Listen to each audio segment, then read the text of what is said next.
हाँ हरि बोल। हाँ हाँ बोलুন। কেন?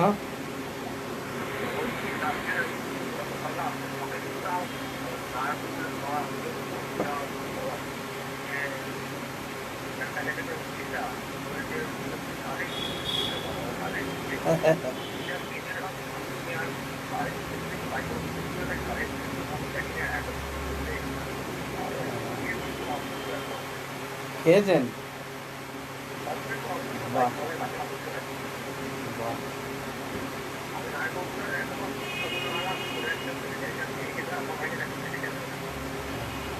অনেকটাই হয়েছে। বেশ।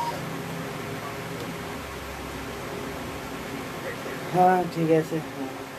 হ্যাঁ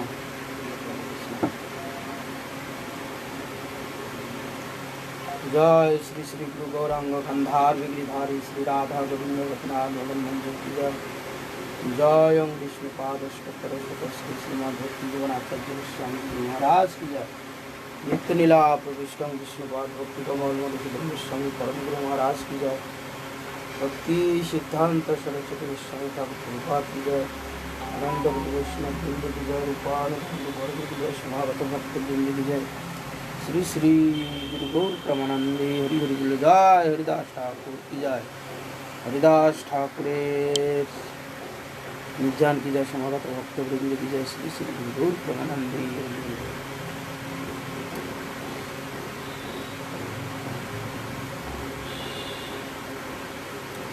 हरे कृष्णा।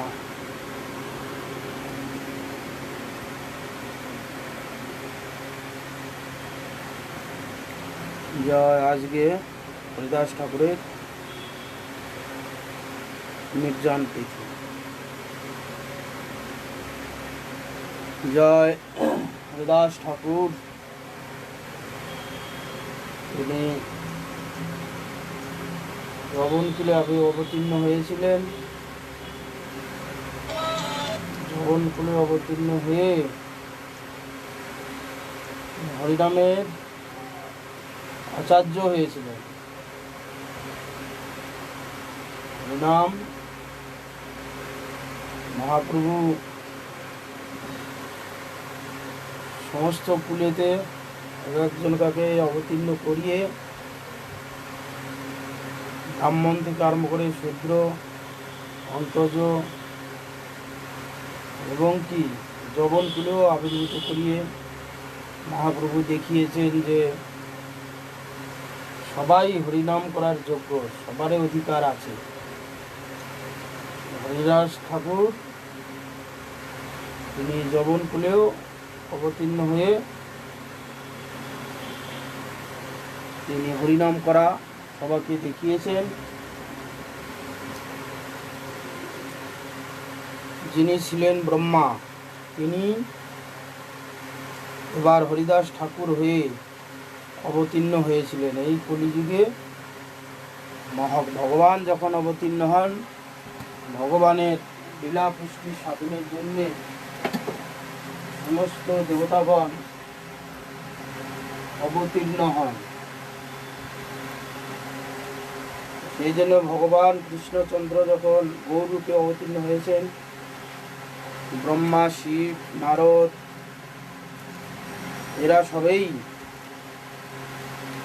অবতীর্ণ হয়েছেন মহাপ্রভুর সেবার জন্য। সেই রকম হরিদাস ঠাকুরও অবতীর্ণ হয়েছেন। হরিদাস ঠাকুর অবতীর্ণ হয়ে মহাপ্রভুর যে নাম প্রচার করেছেন, নামের মূর্ত হয়ে হরিদাস ঠাকুরকে ভগবান মহাপ্রভু অবতীর্ণ করিয়ে দেখিয়েছেন কলিযুগেই নাম একমাত্র শ্রেষ্ঠ।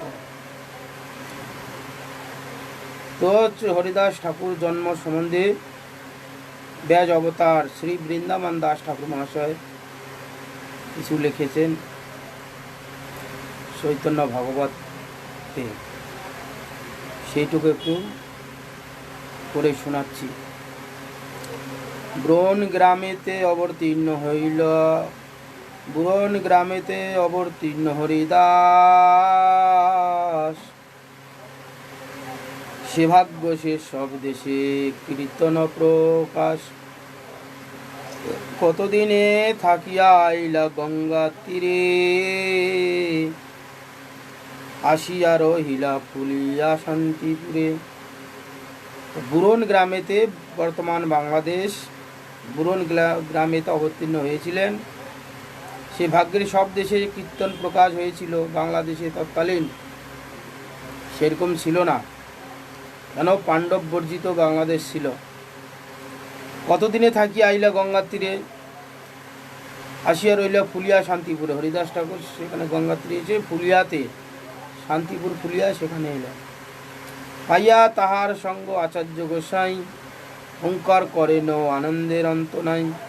হরিদাস ঠাকুর অদ্বৈত দেব সঙ্গ, ভাসেন গোবিন্দ রস সমুদ্র তরঙ্গে।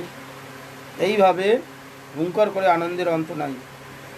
হরিদাস ঠাকুর অদ্বৈত দেব একসঙ্গে ভাসেন গোবিন্দ রস সমূহে। অদ্বৈত আচার্য হচ্ছে শিবের অবতার, সদাশিবের অবতার, আর হচ্ছে হরিদাস ঠাকুর হচ্ছে ব্রহ্মার অবতার।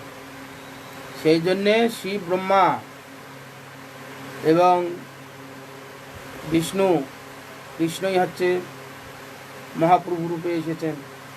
এই তিন ত্রিদেব একসঙ্গে হয়ে তার আনন্দের অন্ত নেই। তো চৈতন্য ভাগবতে এই কয়েকটা পায়ে দেওয়া আছে। হরিদাস ঠাকুর নিত্যসিদ্ধ ভাগবত পার্ষদ, ভগবানের নিত্যসিদ্ধ পার্ষদ। তিনি যশোর জেলায় বুরন গ্রামে যবনকুলে অবতীর্ণ হন। যশোর জেলায় বুরন গ্রামে অবতীর্ণ হন।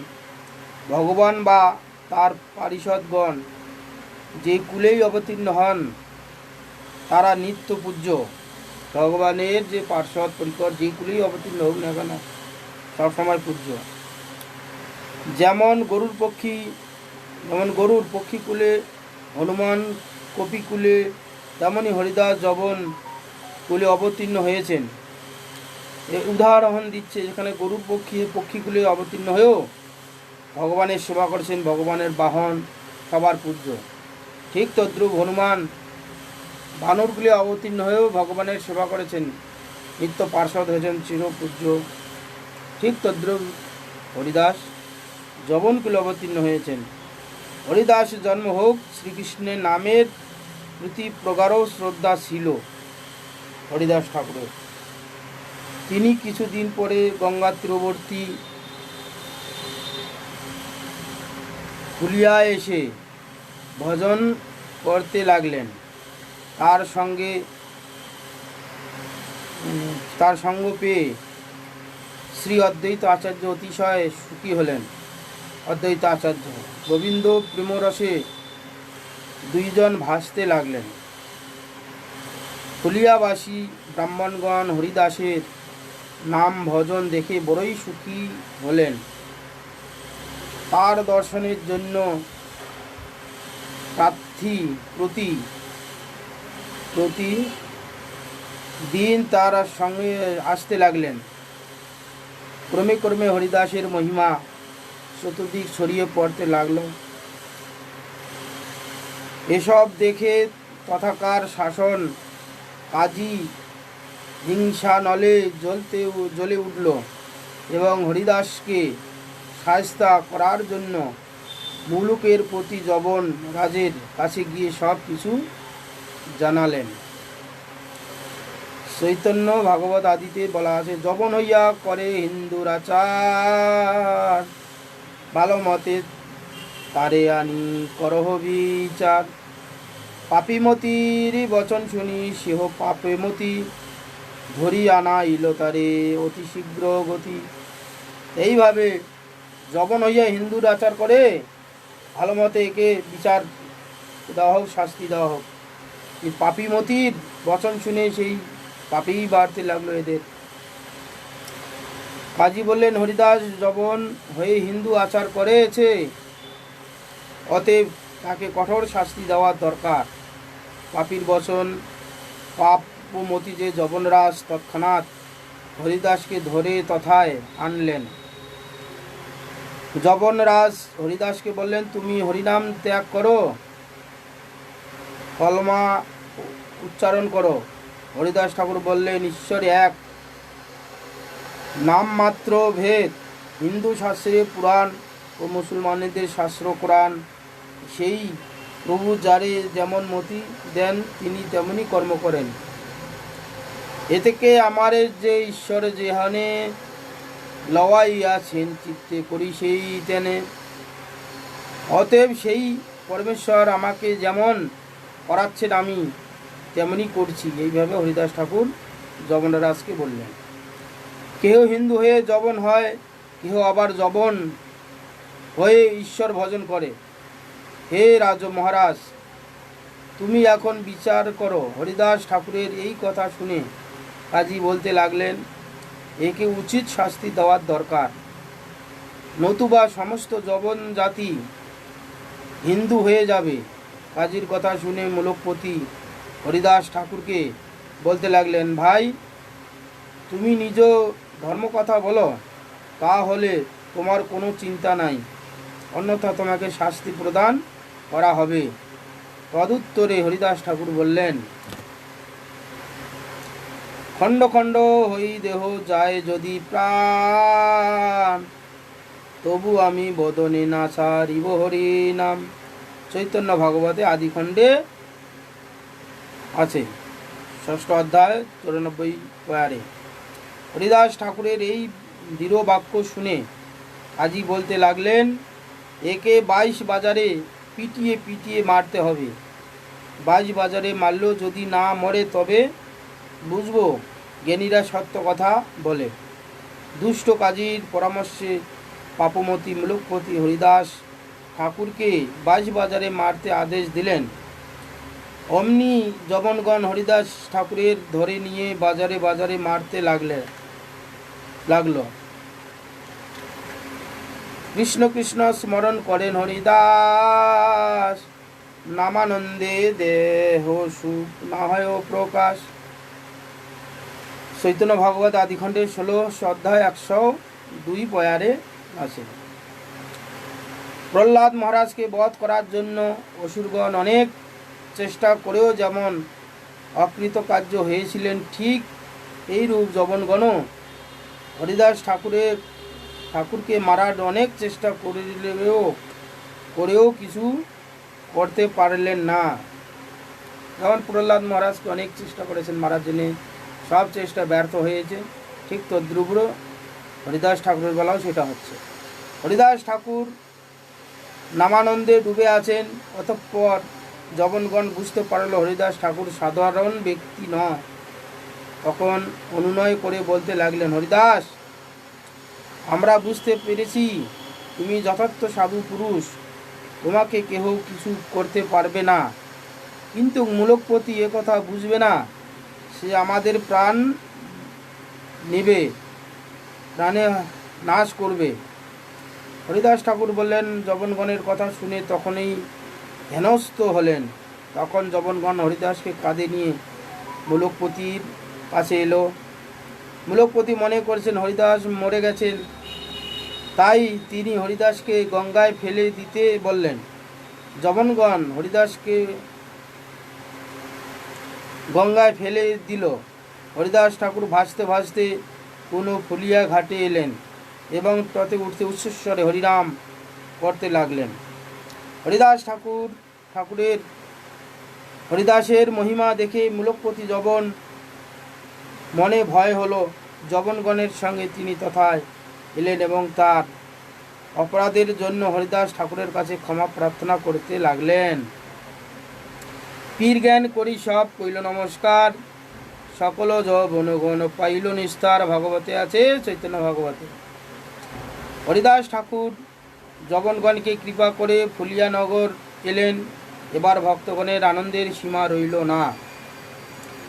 ফুলিয়া যে কুটিরে বসে হরিদাস ঠাকুর হরিনাম করতেন, তার ভিটার গর্তে এক বিষধর সর্প বাস করত। তার বিষের জ্বালায় ভক্তগণ বেশিক্ষণ তথায় বসতে পারতেন না। একদিন ভক্তগণ হরিদাস ঠাকুরকে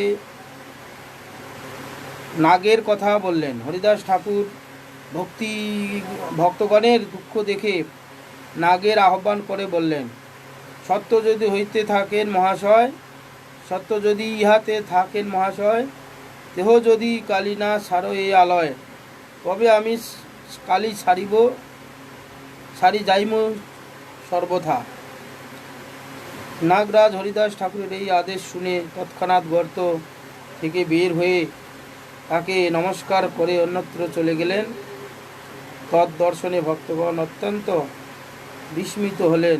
হরিদাস ঠাকুরের এই সমস্ত মহিমা দেখে ভক্তগণ ব্রাহ্মণগণ তার প্রতি প্রগাঢ় ভক্তি জন্মিল। যশোর জেলায়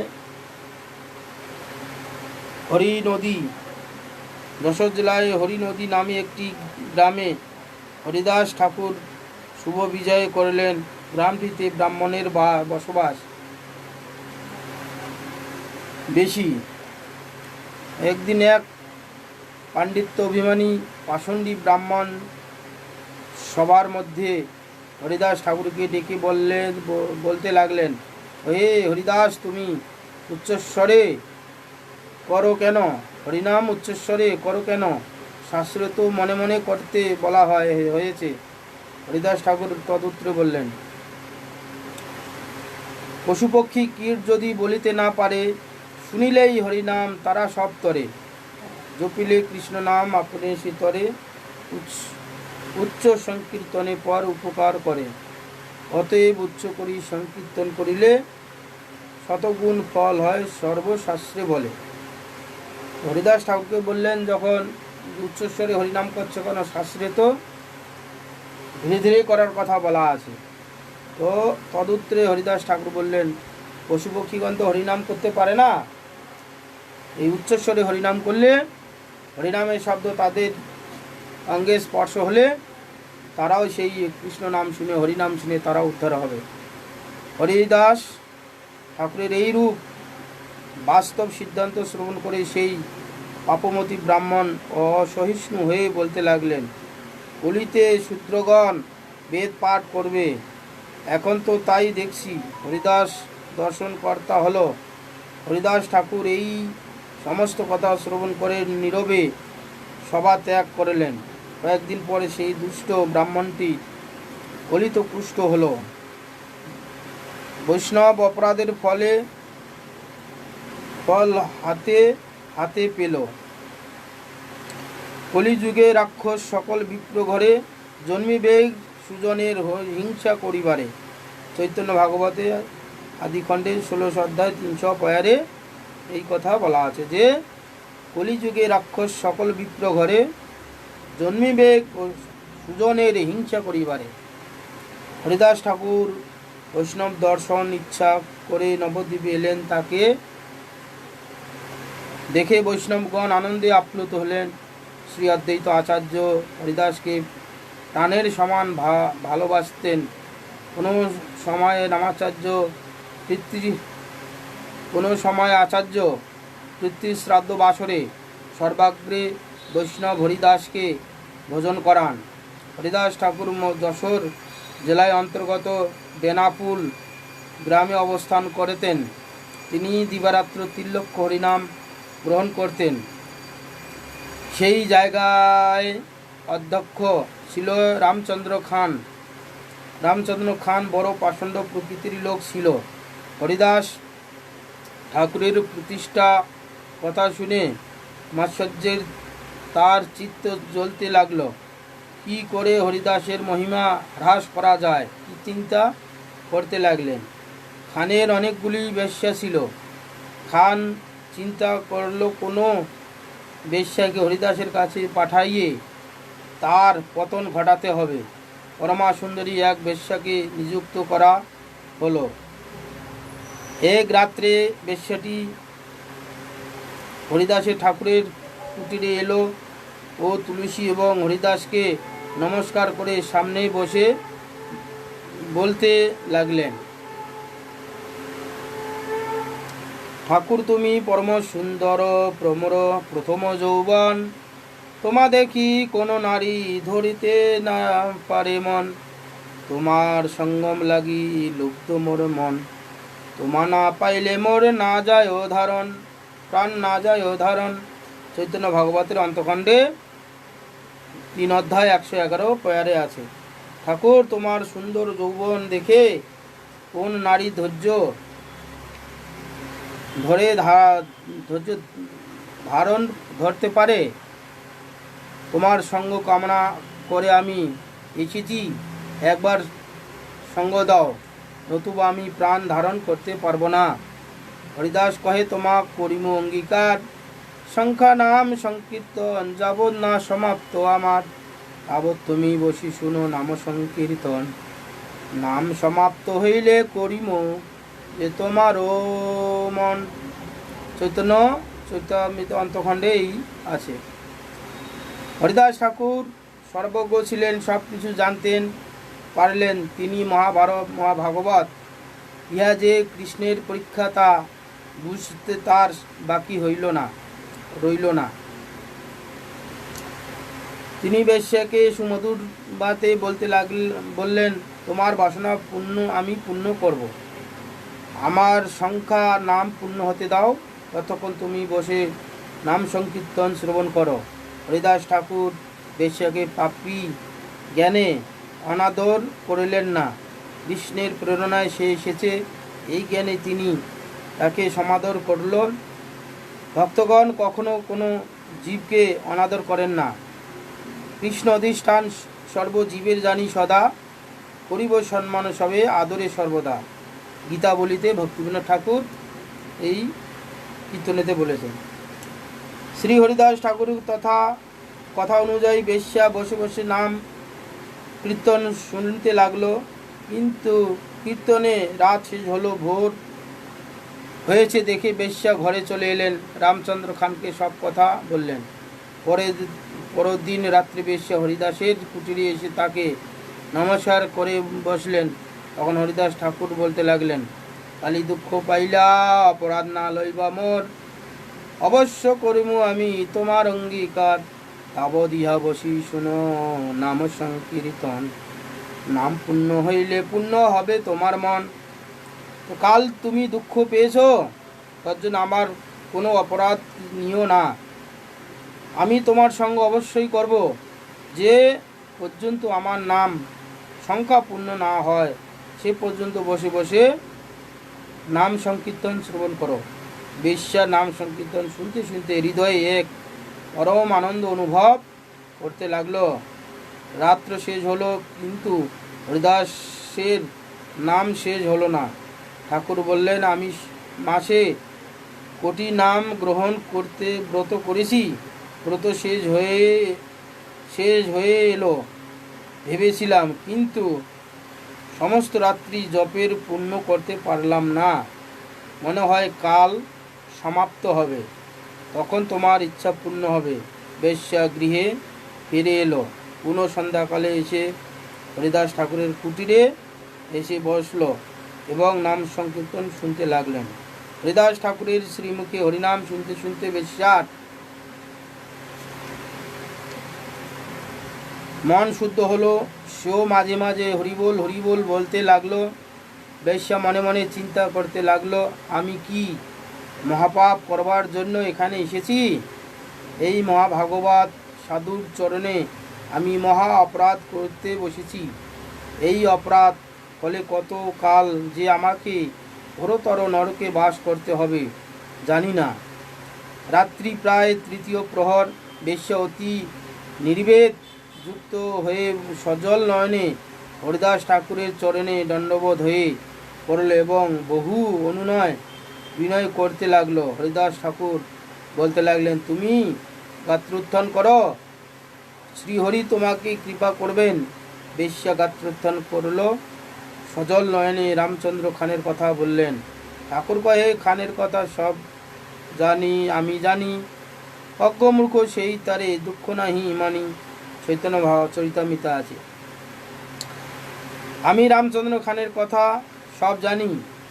আমি সেই দিন চলে যেতাম, কেবল তোমার জন্য 3 দিন রইলাম। শ্রী হরিদাসের করুণাময় উক্তি শ্রবণে বেশ্যা 2 নয়ন দিয়ে অশ্রুধারা বইতে লাগলো। হরিদাস ঠাকুর তারপর বললেন, ঘরে সমস্ত দ্রব্য ব্রাহ্মণগণকে দান করে এই কুটিরে এসে বাস করো, নিরন্তর কৃষ্ণ নাম করো, তুলসী সেবা করো, তুমি অচিরাত কৃষ্ণের চরণ পাবে।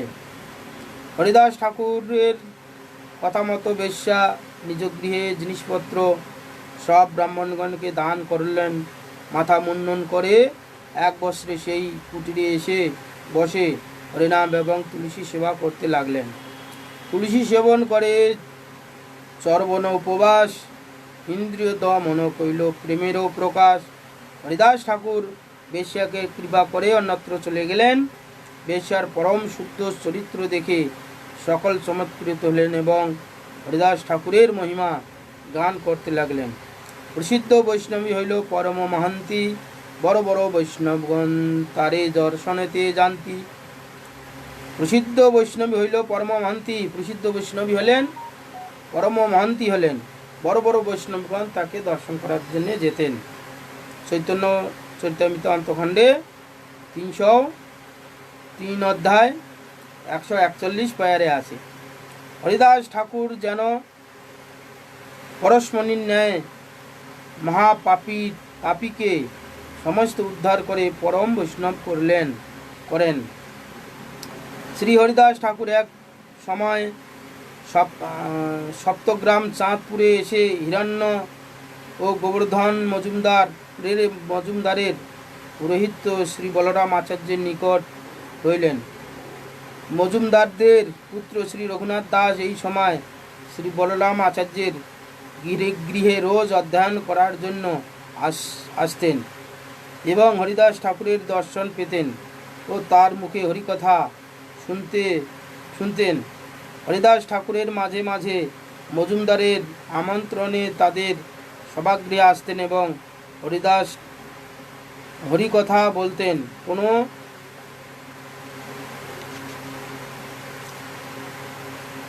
সময় মজুমদারের জমিদারি সেরেস্তার পত্র ও রাজকর বাহক পেয়াদা গোপাল চক্রবর্তী হরিদাস ঠাকুরের সঙ্গে মুক্তি সম্বন্ধে তর্ক আরম্ভ করে। হরিদাস ঠাকুর বললেন, নামাভাসেই মুক্তি হয়, পুণ্য নামোদয়ে শ্রীকৃষ্ণ প্রেম ভক্তি লাভ হয়। একথা শুনে গোপাল চক্রবর্তী ক্রুদ্ধ হয়ে বলল, কোটি জন্মে তপস্যা করেও যোগী যে মুক্তি পায় না, আর নামাভাসেই সেই মুক্তি হয়, এই সমস্ত ভাবুকের সিদ্ধান্ত। পাপমতি গোপাল হরিদাস ঠাকুরের উপহাস করতে লাগলো। হরিদাস ঠাকুর সভা ত্যাগ করে চলে গেলেন। মজুমদার মহাশয় গোপাল চক্রবর্তীর ধিক্কার দিয়ে সভা থেকে বের করে দিলেন। তাকে তাদের গৃহে আসতে নিষেধ করলেন। মহৎ চরণে অপরাধের ফলে গোপাল চক্রবর্তী সর্বাঙ্গে গলিত কুষ্ঠ হল। মহৎ চরণে অপরাধের ফল হাতে নাতে পেল। শ্রী হরিদাস ঠাকুর তখন নবদ্বীপে কখনো শান্তিপুরে ভক্তগণের নিকট যাতায়াত করতেন। ভক্তগণ হরিদাসকে পেলে পরম আনন্দে লাভ করতেন। যেদিন গৌরাঙ্গ সুন্দর ফাল্গুন পূর্ণিমা চন্দ্র গ্রহণ সন্ধ্যাকালে মিশ্র গৃহে অবতীর্ণ হলেন, সেই দিন তিনি অদ্বৈত আচার্যর প্রভুর সঙ্গে কৃষ্ণ কথা রসে অবস্থান করিতেছিলেন। আকস্মাৎ শ্রী হরিধ্বনিতে চতুর্দিকে মুখরিত দেখে অনুমানে বুঝতে পারিলেন ভগবান অবতীর্ণ হয়েছেন। সেই কালে নিজালয়ে উঠিয়া অদ্বৈত রায় নৃত্য করে আনন্দিত মনে হরিদাস লইয়া সঙ্গে হুঙ্কার কীর্তন রঙ্গে, কেনে নাচে কেহ নাহি জানে। জগৎ আনন্দময় দেখি মনে সমিস্ময়, ঠারে ঠোরে রহে হরিদাস, তোমার ওই ছন্ন রঙ্গ মোর মন প্রসঙ্গ। দেখি কিছু কার্যে আসে ভাস, চৈতন্য চৈতামৃতে আদিখণ্ডে 13 অধ্যায় 111 পয়ারে মহাপ্রভুর আবির্ভাব সম্বন্ধে এইটা বলা আছে। ভক্তের কাছে ভগবান কোনো লীলা গোপন রাখতে পারেন না। অদ্বৈত আচার্য ও হরিদাস ঠাকুরের সব কিছু বুঝতে পারলেন। হরিদাস ঠাকুর মাঝে মাঝে নবদ্বীপ নগরে ভক্তগৃহ অবস্থান পূর্বক গৌরসুন্দরের বাল্যলীলা, পৌগণ্য লীলা ও কৈশোর লীলা আদি দর্শন করতেন। অতঃপর যখন মহাপ্রভুর যৌবন লীলায় হরি সংকীর্তন আরম্ভ করলেন, তখন শ্রী হরিদাস ঠাকুর নিরন্তরই নবদ্বীপে মায়াপুরে অবস্থানপূর্বক প্রেমরস আস্বাদন করতে লাগলেন। একদিন মহাপ্রভু শ্রীবাস অঙ্গনে মহাপ্রভুর লীলা করে শ্রী হরিদাস ঠাকুরের আহ্বান করলেন এবং তার পূর্ববৎ চরিত্র সকল বলতে লাগলেন। হরিদাস যবনগণের যখন তোমাকে নগরে নগরে প্রহার করতে আরম্ভ করেছিলেন, তখন আমি মহাপ্রভুকে দেখাচ্ছেন হরিদাসকে দেখাচ্ছেন মহাপ্রভু। তাদের সুদর্শন অস্ত্রে ধ্বংস করতাম, কিন্তু তুমি তাদের মঙ্গল কামনা করতেছিলে, তাই কিছুই করতে পারিনি। তুমি ভালো চিন্তিলে না করো মুই বল, মোর চক্রে তোমার লাগি হইল বিহল। তুমি ভালো চিন্তিলে না করো মুই বল, মোর চক্র তোমার লাগি কইল বিহল। ভগবান গৌরসুন্দর এই সমস্ত কথা বললেন। তোমার স্মরণ নিজ অঙ্গে করি লঙ্গ, এই তার চিহ্ন আছে মোর মিছা কঙ্গ। আমি মিথ্যা বলছি না, মহাপ্রভু হরিদাসকে বলছেন। এই দেখো এখনো তার পিঠে চিহ্ন আছে। এই বলে মহাপ্রভু নিজ পৃষ্ঠে মারণের চিহ্ন দেখালেন। হরিদাস ঠাকুর মহাপ্রভুর এই করুণ লীলা দেখে তখনই প্রেমে মূর্ছিত হয়ে পড়লেন। তারপর স্তুতি করে বলতে লাগলেন, বাপ বিশ্বম্ভর প্রভু তোমা জগতের নাথ, পাতকিরে কর কৃপা পড়িল তোমার, নির্গুণ অধম সর্বজাতি বহিষ্কৃত, মুই কি বলিব প্রভু তোমার চরিত। এইভাবে হরিদাস ঠাকুর মহাপ্রভুকে স্তুতি আদি করলেন। মহাপ্রভুর যাবতীয় লীলা নদিয়া লীলায় হরিদাস তার সঙ্গে ছিলেন। তারপর যখন মহাপ্রভুর সন্ন্যাস গ্রহণ লীলা করে পুরীধামে যান, তখন হরিদাস ঠাকুর প্রভুর সঙ্গে কথায় যান এবং স্থায়ীভাবে বাস করলেন।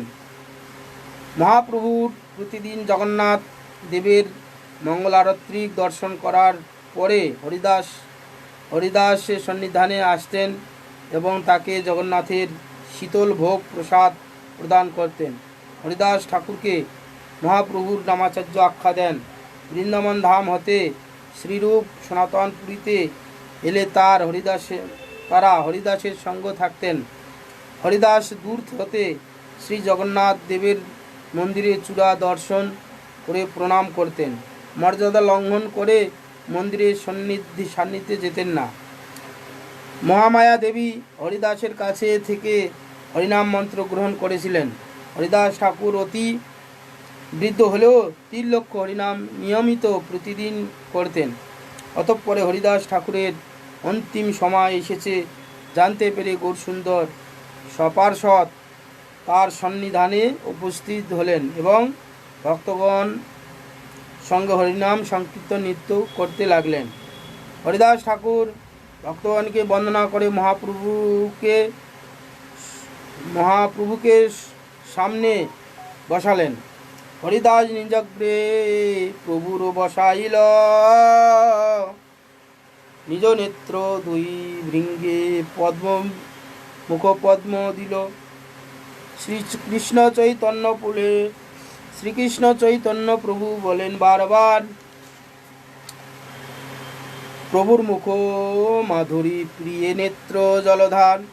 শ্রীকৃষ্ণ চৈতন্য শব্দ করিতে উচ্চারণ, নামের সহিত প্রাণ করিলা উৎক্রমণ। এইভাবে হরিনাম করতে করতে মহাপ্রভু হরিনাম করতে করতে হরিদাস ঠাকুর নামের সহিত প্রাণ উৎক্রমণ করলেন, যেমন করেছিলেন গঙ্গাপুত্র ভীষ্ম ভগবান কৃষ্ণকে সামনে দর্শন করতে করতে কৃষ্ণ কৃষ্ণ বাসুদেব বলতে বলতে প্রাণ নিষ্ক্রমণ করেছিলেন। ঠিক তদ্রুপ হরিদাস ঠাকুরও মহাপ্রভুকে সামনে রেখে শ্রীকৃষ্ণ চৈতন্য বলতে বলতে প্রাণ বিসর্জন দিলেন। হরিদাস মহাপ্রভু নাম নিতে নিতে অন্তর্ধান করলেন। মহাযোগের স্বর প্রতিম শ্রী হরিদাসের অপ্রকট লীলা দেখে ভক্তগণ হরি কৃষ্ণ শব্দ উচ্চারণ করে প্রেমানন্দে মহানৃত্য গীত করতে লাগলেন। অতঃপর মহাপ্রভু হরিদাস ঠাকুরের অপ্রাকৃত দেহ তুলে নিয়ে প্রেমে ক্রন্দন করতে লাগলেন এবং ভক্তগণের কাছে আর মহিমা বর্ণন করতে লাগলেন। অতঃপর সমুদ্র তটে নিয়ে মহাপ্রভু সহস্তে তার সমাধি দিলেন। অবশেষে জগন্নাথ দেবের মন্দিরে এসে প্রসাদ ভিক্ষা করে তার নির্জান মহোৎসব সম্প্রদান করলেন ভগবান স্বয়ং। এই রূপে ভক্তের মর্যাদা জগতে স্থাপন করলেন। হরিদাস ঠাকুরের মর্যাদা, ভক্তগণের মর্যাদা এইরকম মহাপ্রভু করলেন। হরিদাস আছিলা পৃথিবীর শিরোমণি, তাহা বিনা শূন্য রত্ন শূন্য হইলা মেদিনী। জয় জয় হরিদাস বলি করি হরিধ্বনি, এত বলি মহাপ্রভু নাচেন আপনি। সবে গায়ে জয় জয় জয় হরিদাস, নামেরও মহিমা যে করিলা প্রকাশ। তবে মহাপ্রভু সব ভক্তে বিদায় দিলা, হর্ষ বিষাদে প্রভু বিশ্রাম করিলা। এই তো কহিল হরিদাসের বিজয়, যাহার শ্রবণে কৃষ্ণ ধীরমতি হয়। হরে কৃষ্ণ কৃষ্ণ কৃষ্ণ হরে হরে, হরে রাম রাম রাম হরে হরে। জয় হরিদাস ঠাকুর, তিনি জয়যুক্ত হন। আজ তার নির্জান তিথি। আজ হরিদাস ঠাকুরকে স্মরণ করা, তার সম্বন্ধে কিছু জানা, তার জীবনী পড়লে হরিদাসের কৃপাতে আমাদেরও কোনো না কোনো জন্মে এইরকম নামে রুচি হবে। হ্যাঁ, কলিযুগে একমাত্র নামযজ্ঞই সর্বোত্তম। হরের নাম হরের নামৈব কেবলম, কলৌ নাস্তিব্য গতির অন্যথা। কলিযুগে হরিনাম ছাড়া কোনো গতি নেই। সেই হরিনাম মূর্তিমান হচ্ছেন আমাচার্য। তিনি জগনকুলে অবতীর্ণ হয়েও তিনি হরিনাম করে দেখিয়েছেন, নামের আচার্য হয়েছেন। হরিনাম যে কোনো ব্যক্তি যে কোনো সময় করতে হবে। হরিনাম ছাড়া কলিযুগের কোনো গতি নেই। আর অন্য কোনো সাধন করলে সেরকম ফল পাওয়া খুব মুশকিল আছে। বস্তু দোষ আছে, বাক্য দোষ আছে, শব্দ দোষ আছে, বিভিন্ন রকম দোষ আছে। কেন কলিযুগে কোনোটাই ঠিক নেই। অতএব একমাত্র কলিযুগের লোকের একমাত্র হরিনামেই হচ্ছে সর্বোত্তম। খাইতে শুইতে চলতে যথাযথা নাম লয়, স্থানকাল পাত্র নাহি বিচার। এইভাবে হরিদাস ঠাকুর আজকে তিনি নির্জান হয়ে তিনি তার যে আরাধ্য দেব, সেই যে গৌর সুন্দর, তার চরণ কমলে আশ্রয় পেয়েছেন। হরিদাস ঠাকুর কৃপা করুন আমাদের মতন নিষ্পতি যারা আছি, আমাদেরকে কৃপা করে আমাদের নামে রুচি দান করুন। ভগবত চরণে অহৈতুকী ভক্তি দান করুন, নামে রুচি দান করুন, নামে নিষ্ঠা দান করুন। এই হরিদাস ঠাকুরের কাছে আমরা প্রার্থনা করছি, তিনি বৈকুণ্ঠ থেকে আমাদের কৃপা করুন, ভগবানের সেবা প্রদান করুন। হরিদাস ঠাকুর তিনি প্রসন্ন হয়ে আমাদের এই কৃপা করুন।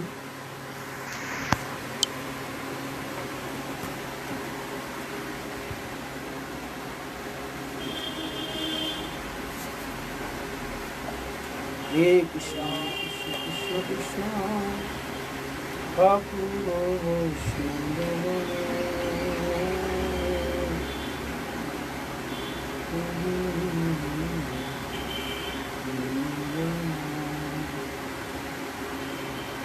ঠাকুর বৈষ্ণব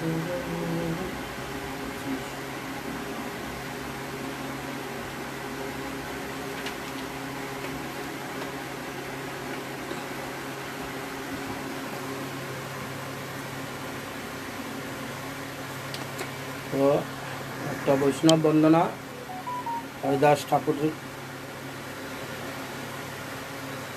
বৈষ্ণবের মহিমা কীর্তন। ঠাকুর বৈষ্ণবগণ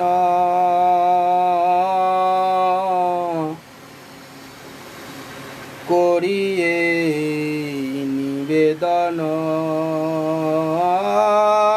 ঠাকুর বৈষ্ণবগণ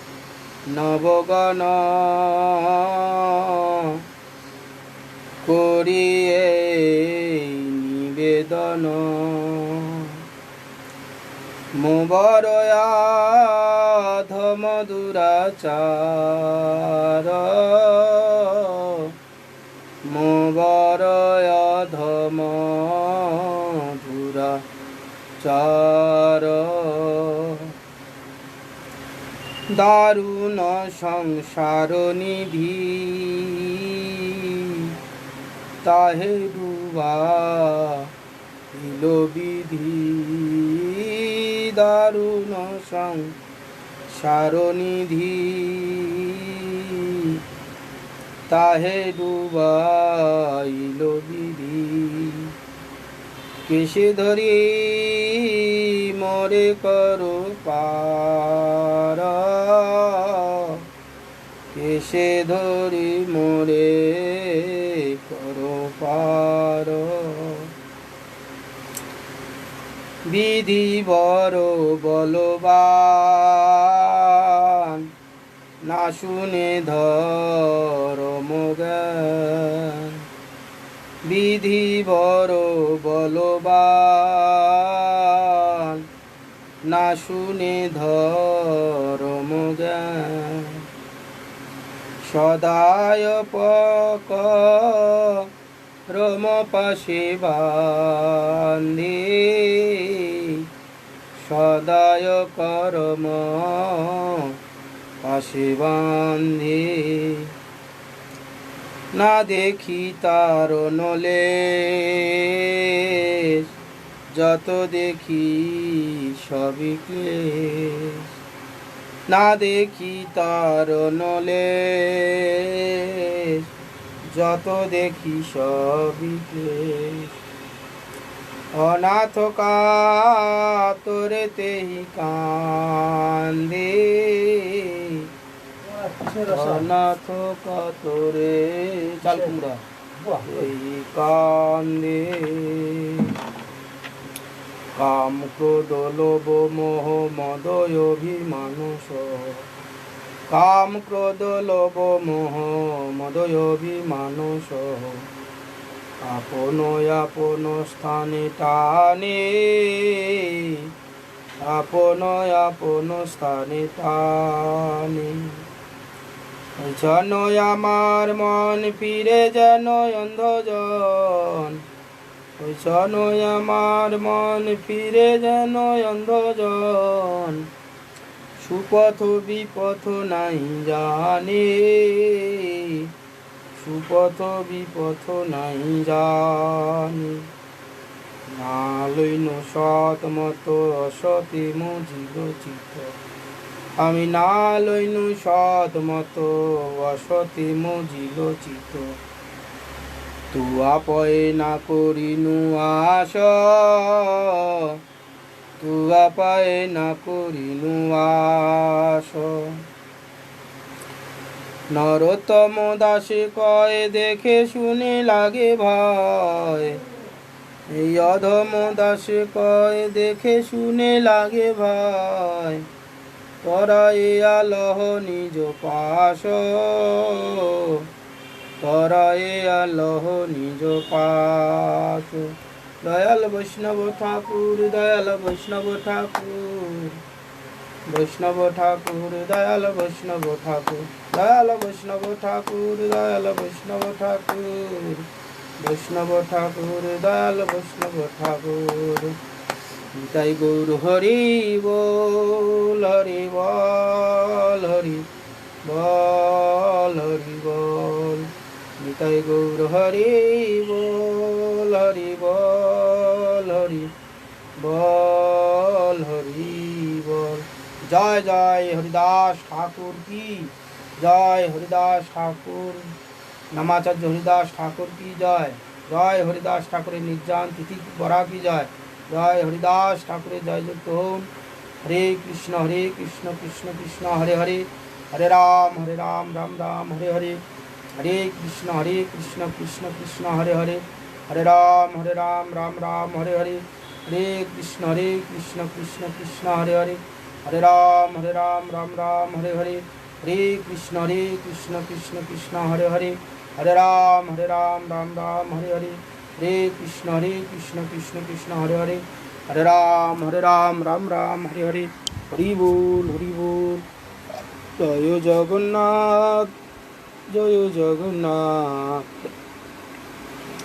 জয় জগন্নাথ জয় জয় জগন্নাথ, জয় বলদেব জয় বলরাম, জগন্নাথ জয় জয় বলরাম। তাই গৌর হরি বল হরি বল হরি বল হরি বল। জয় জয় শ্রী গুরুদেব কি জয়, জয় গুরু महाराज की जय, जय गुरु महाराज जय जय गुरु महाराज की जय। हरि बोल हरि बोल।